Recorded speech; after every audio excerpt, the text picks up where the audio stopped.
Here's the big picture. Here's what we need to do. First, we need to make more cuts. As painful as it is, but we need to make more cuts. And we have to make those cuts immediately in the current fiscal year. And that's why I declared a special session of the legislature to deal with mid-year cuts. And another important thing is no tax increases. No tax increases.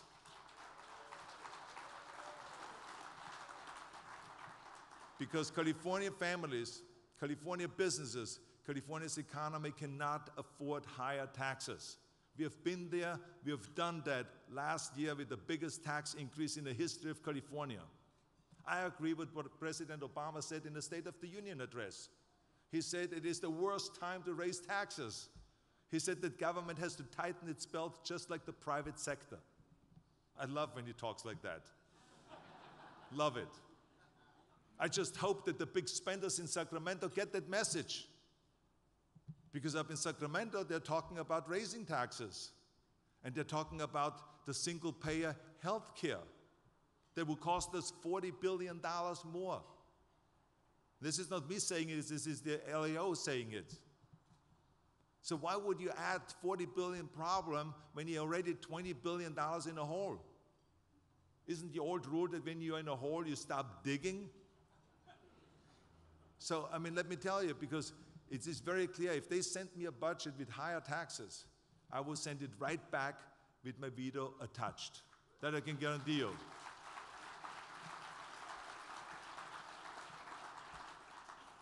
It's not that we are short of money, it's just the way we distribute the money where it's going south. I mean, over the years, our priorities have become out of whack. 30 years ago, 10% of the general fund went to higher education, and only 3% went to prisons.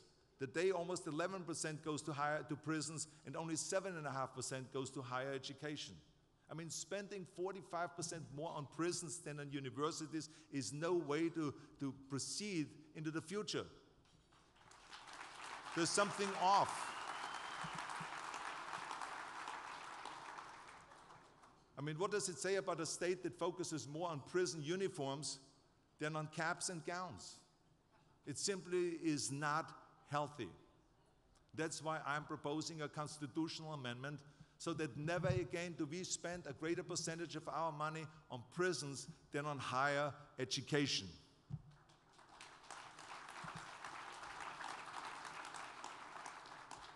So I am asking the legislature to make the right choice for California. Now, another major budget item is this. Federal funds have to be part of our budget solution because the federal government is part of our budget problem. When President Clinton was in office, California got back 94 cents on a dollar from the federal government. Today we only get 78 cents back.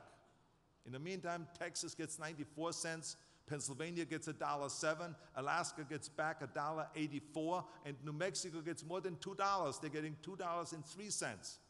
This has to stop. It has to be more fair and equitable. Because I don't know about you, but I'm sick and tired of paying the health care in Texas. I'm sick and tired of paying the welfare in Alaska. And I'm sick and tired of paying for the education in New Mexico. I said in my State of the State address that we're not looking for federal bailout. No, not at all. We're just looking for federal fairness. Now, another priority related to our budget is pension reform. You all have heard of our disaster in Sacramento. Over the last 10 years, our pension costs have gone up by 2,000%. 2,000%. From $150 million a year to more than $3 billion a year. We cannot continue this way. The amount will eventually go up to $10 billion a year. This is money that is taken away from important government services like parks, universities, and from our most vulnerable citizens. So we got to change those things. There's a big challenge that's ahead of us this year. Now, before I close, I just want to talk a little bit about the two big initiatives that will be on the ballot this year. And I want to once again ask all of you for your help in pushing them across the finish line. Because you all have been great, great partners in the past. The chambers up and down the state of California have been terrific partners. First, we're talking about the open primary initiative in June.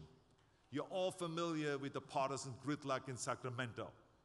That's because the current system breeds politicians who make decisions based on what's best for the party rather than what is best for the people of California.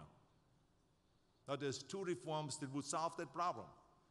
One is redistricting, and the other one is open primaries. Redistricting we have done successfully.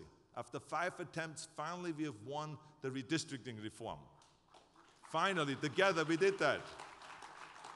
And open primaries will encourage more moderate candidates.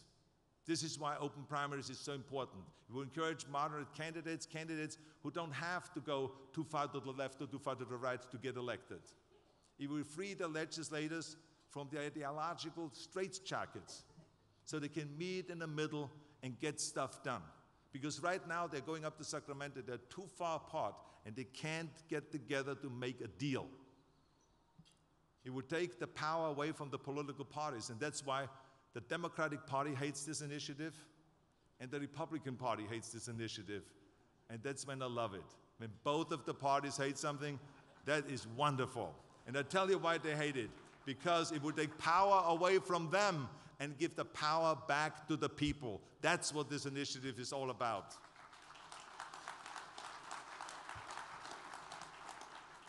Now, this is going to be a tough fight. There's no two ways about that. The special interests that feed off the status quo will spend millions and millions of dollars to defeat it.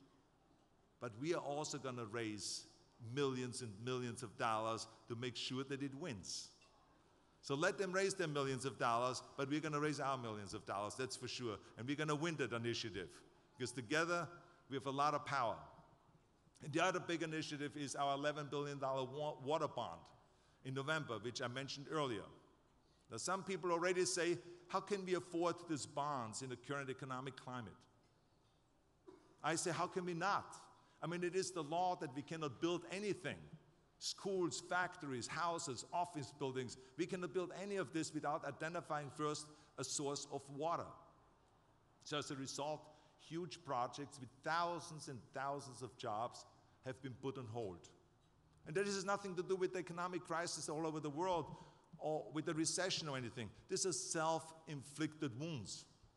Self-inflicted wounds. Our economy cannot grow without water. Our population cannot live without water. It is our state's lifeblood. Now is exactly the time to invest in water, so that when Californians turn on that faucet, there's safe and reliable and clean water coming out of that tap. But not just 2 years from now, 5 years from now, but I'm talking about 30, 40, 50 years from now. Because you got to always think way ahead. Because our water system now is for 18 million people. We need a water system that is for 50 million people. That's why everyone must come together. Everyone must come together on this one.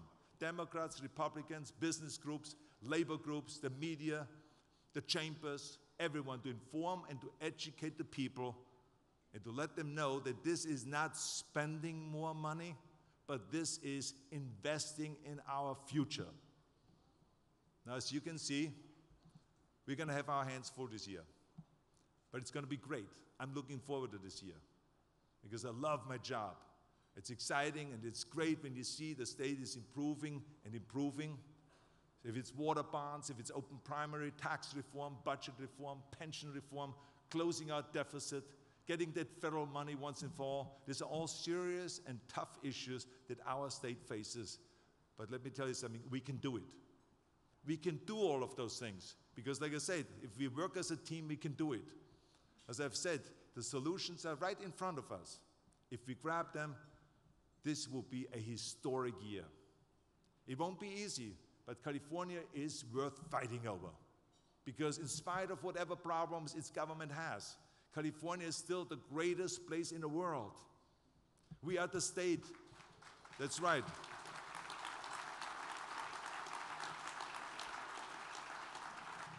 We are the state where millions of people flock to bask in our sun, to play on our beaches, to camp in our redwoods, to eat our food, to drink our wine, to watch our movies.